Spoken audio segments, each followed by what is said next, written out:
Are you sure? All right, I'll help you. It isn't often that I see you with such a serious look on your face. I'll tell you once I hear back from her. Thanks, Mona! You're amazing as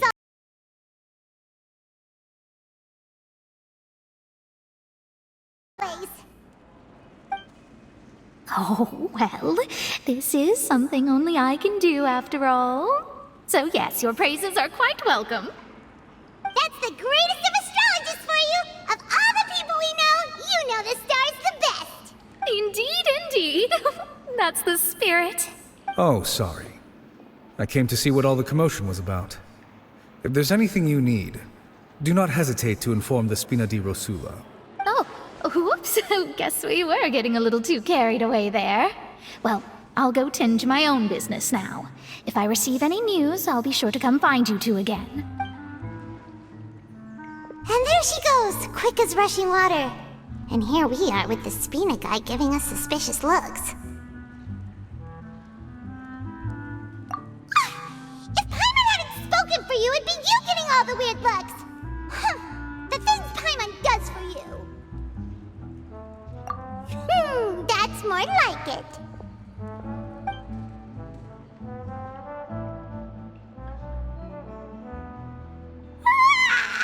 Good morning.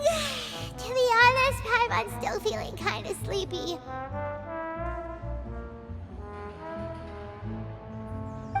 But it's time to get up, Traveler. We agreed to go see Neuvillette, so let's pack it up and get going.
You're here! Finally! Is something wrong? Monsieur Neuvillette and Lady Farina, they seem to have gotten into a dispute. Please go see for yourself.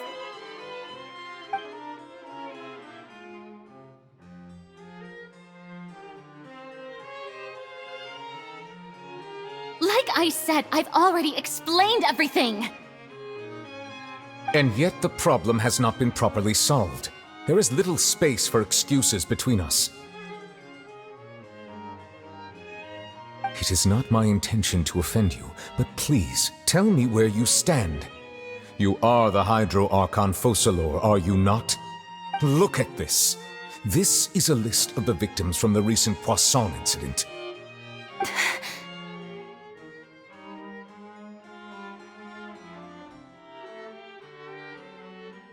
You mean... they're all...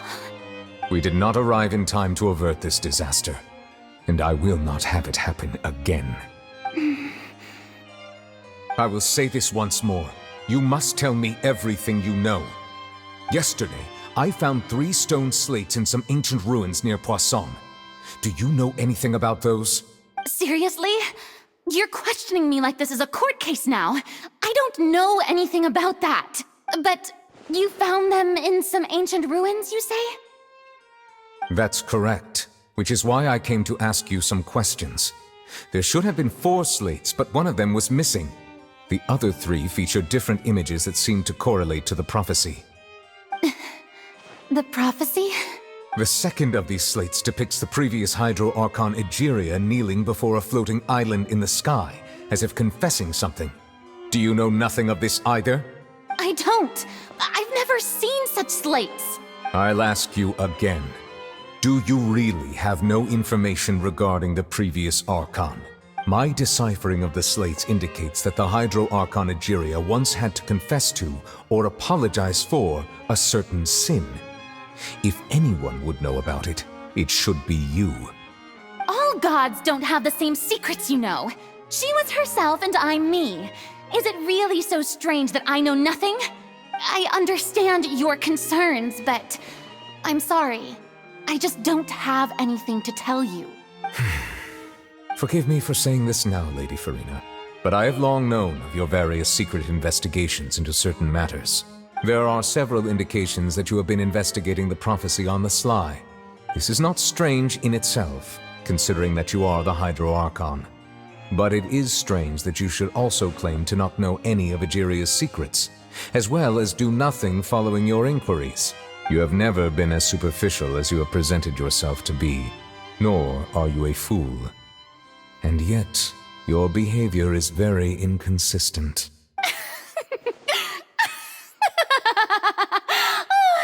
So you've been watching me all this time, have you? I didn't think you were that type. You... Well, since you know about my secret investigations, then you should know I'm actually working to take care of it. There's no point questioning or suspecting me. You're the Eudix, but you're still my subordinate. You should be following my lead. Just trust in me, your Archon, and do as I say. Never mind whether you can truly convince yourself to or not. It'll all turn out fine. That's all I have to say. We do not discuss this matter again. Oh, the opera's about to start. Toodles!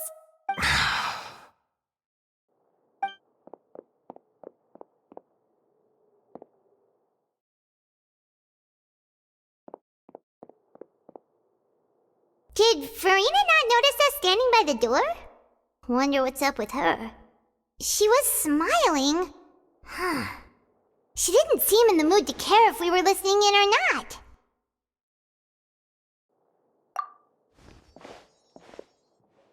I assume you've been outside for a while now? Oh! You noticed! Seems Farina didn't even realize we were here. She was in a great panic, though I cannot discern the reason. Our discussion reached impasses time and again, a state of affairs that we cannot allow to continue. Still, I do not understand.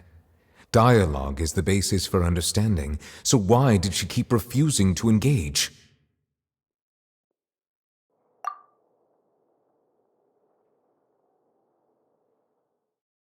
Everyone in her inner circle has noticed that she is hiding some secret. The issue is her attitude. I fear that she will not reveal anything unless absolutely forced to. We may have to create a situation in which she will have no choice but to speak. Oh? Like what? Normally, people will only reveal the truth when standing trial. Perhaps we must have the Hydro Archon experience just such a scenario. But Farina's seen so many trials, and she's really good at dodging questions. How do we make sure that she won't just slip away at the first chance she gets? We will need to consider this thoroughly, join forces with various parties, and then do what we can. If at all possible, I would prefer to recuse myself from this affair, but we must prevent the prophecy from coming to pass. This may be cruel to her, but all Fontaine is in crisis. The information a god possesses is too precious, and so we must take a chance on this. But who will lend us their aid to do such a thing?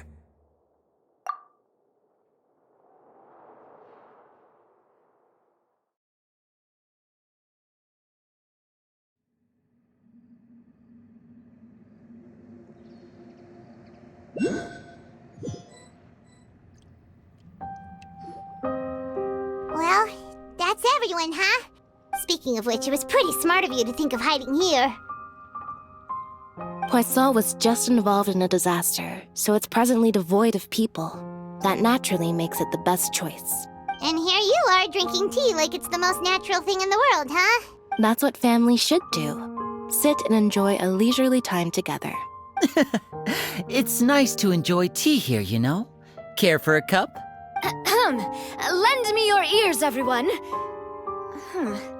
Or perhaps one of you might like to start us off. How about you, friend?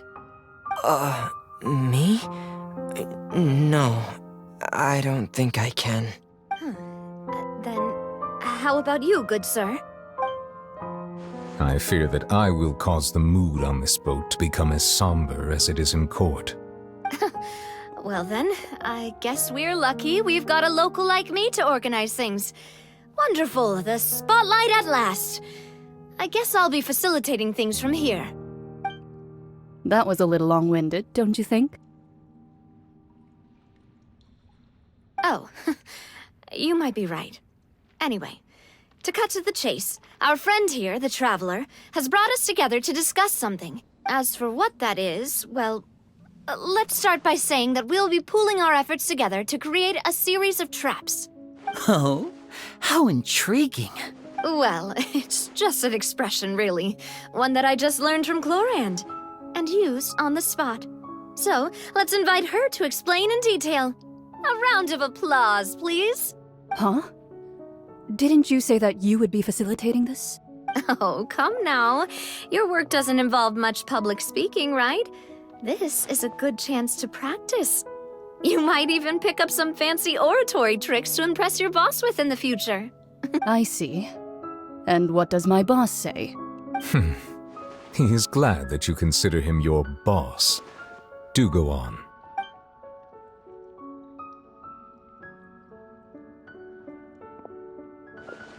In that case, do any of you have experience hunting? Not that I recall. Fremine and I once used a wooden stick in a basket to catch wild rabbits when we were younger. As for Lynette, Oh, right. You were sick that day, weren't you? I've also gone diving to catch some fish before. Does that count? I'm afraid not. You may or may not have heard, but Fontaine once played host to a group known as the Marechaussee Hunters.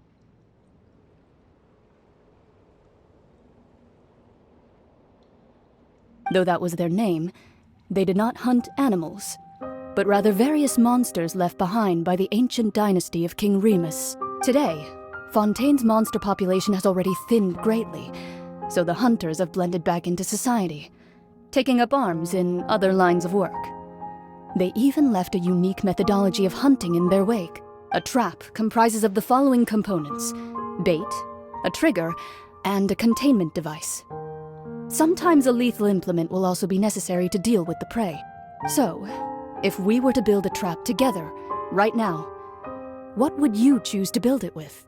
For me, I would prefer something basket-shaped. Pigeons and rabbits will see the bait and naturally enter the snare. Our line of work requires a deft hand, and we're some of the best in the industry, so you can count on our techniques. You used some of those techniques while moving the people of Poisson, didn't you? My subordinates mentioned that you even performed some magic for the bawling children.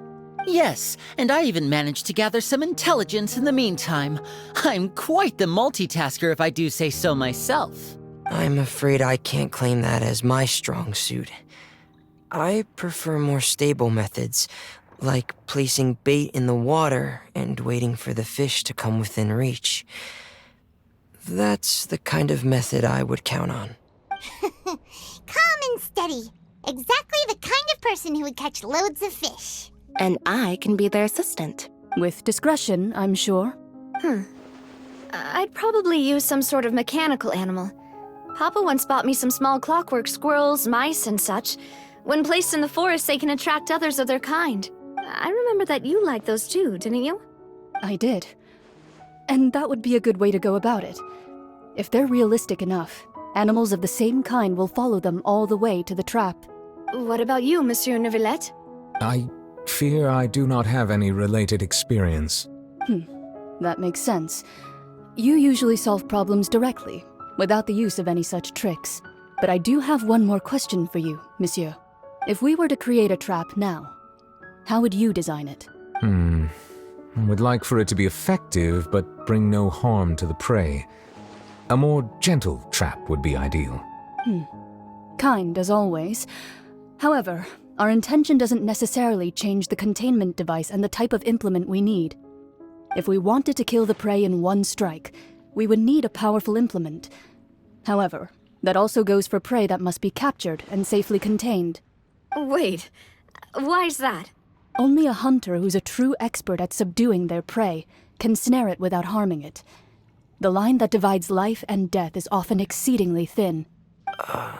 So, are we going hunting together? Huh.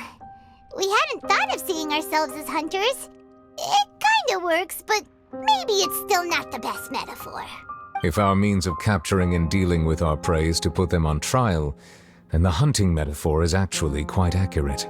But we shall require much more courage than any hunter to judge a god, a being whose seat is an exalted throne. Oh, so that's what's going on. Sounds very interesting.